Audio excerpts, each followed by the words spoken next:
अदालत में जाओ, बोलो हम मुआवजा देंगे, हटा दो। और उन 7,000 दुकानों का चालान केएमसी का 1988 में मुर्तज़ा जवाब दे क्यों दिया चालान? एमकेएम तो ऑपरेशन में थी।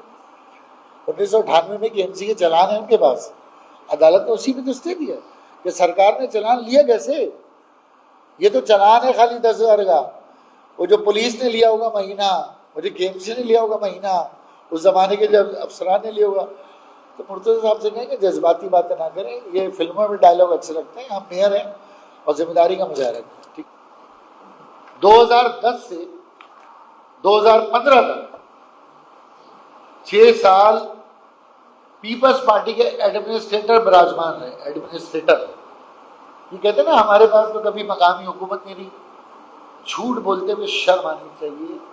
पूरी सूबाई हुकूमत के नीचे इनके अफसरान जिन्होंने टाउन खरीद कर पोस्ट ली थी, वो 6 साल इस शहर को बगैर मुंतखब नुमाइंदों के लूट खसूट के खाते हैं। कराची मास्टर प्लान अगर नाफिज हो जाता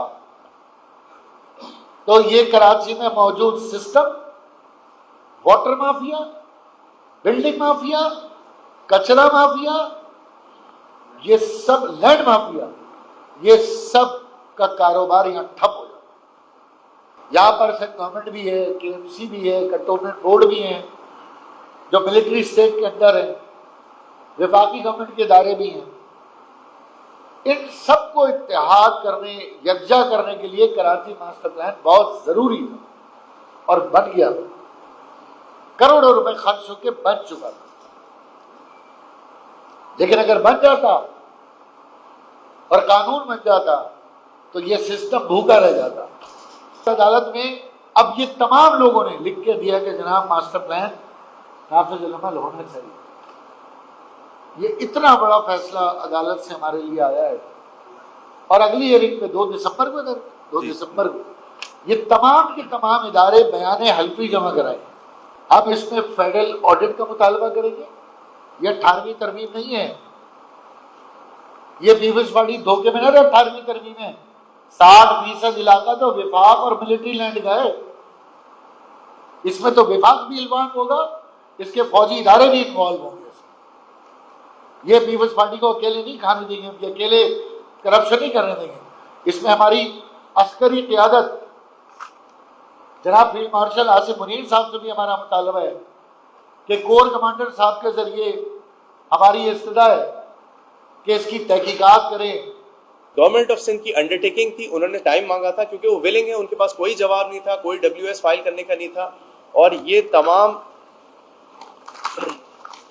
जो इदारे हैं, 16 इदारे मैं आपके सामने ये रख रहा हूँ। ये 16 इदारे जिसमें प्रोविंशियल सेक्रेटरी लोकल गवर्नमेंट है, हाउसिंग टाउन प्लानिंग डिपार्टमेंट कोई जवाब नहीं, director general Sindh building control authority कोई जवाब नहीं, सीनियर डायरेक्टर मास्टर प्लान कोई जवाब नहीं। सीनियर डायरेक्टर मास्टर प्लान का जवाब आया है, उन्होंने कहा ये KDA जिम्मेदार है तो हम कुछ नहीं कह सकते। DG से KDA डेवलपमेंट अथॉरिटी कोई जवाब नहीं। उसके अलावा कमिश्नर कराची डिवीजन कोई जवाब नहीं, मेयर कराची डिवीजन कोई जवाब नहीं, director military lands and cantonments, इनका वकील आया था और उन्होंने कहा कि आप 6 हमारे कंटोनमेंट्स को भी पार्टी बनाए और इन्होंने खुद अपने 6 कंटोनमेंट्स को भी पार्टी बनाया, लेकिन और ये विलिंग भी हैं और अगर जवाब नहीं जमा कराया। ये कन्वेंशन आपको दुनिया के 156 मुल्कों में भागने की जगह भी नहीं देगी।